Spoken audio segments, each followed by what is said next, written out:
First వీళ్ళు చూడాల్సింది college credibility. ఎన్ని ఇయర్స్ ఆఫ్ ఎస్టాబ్లిష్మెంట్, ఎన్ని ఇయర్స్ అయింది, అది క్యాపిటల్ సిటీలో ఉందా లేకపోతే రూరల్ ఏరియాలో ఉందా. క్యాపిటల్ సిటీలో ఉంటే కనుక దానికి ఓన్ హాస్పిటల్ ఉందా లేదా, ఎన్ని ఇయర్స్ పాస్అవుట్ బ్యాచెస్ రెఫరెన్సెస్ ఉన్నాయి మనకి, అండ్ అది గవర్నమెంటా ప్రైవేటా అనేది కూడా ముందు తెలుసుకోవాలి. రీజన్ ఏంటంటే ప్రైవేట్ కాలేజెస్ అన్నీ అని నేను చెప్పను, కొన్ని కాలేజెస్లో ప్రాపర్ ఇన్ఫ్రాస్ట్రక్చర్ ఉండదు.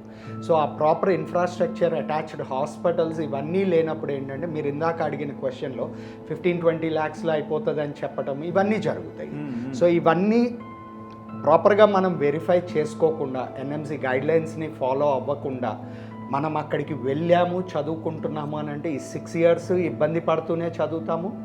అండ్ ఒకవేళ అక్కడి నుంచి డిగ్రీ వచ్చినా కానీ ఇండియాలో ఎన్ఎంసి దాన్ని యాక్సెప్ట్ చేయకుండా అయిపోతుంది. సో మీరు 15 పెట్టినా 20 పెట్టినా 50 lakhs పెట్టినా ఎన్ఎంసి గైడ్లైన్స్ ప్రకారం లేదు అని అంటే మాత్రం ఆ సర్టిఫికేట్ ఇండియాలో వ్యాలిడ్ అవ్వదు. ఇండియాలో ఏ ఫర్దర్ కోర్స్ ఆఫ్ యాక్షన్ వీళ్ళు చేయటానికి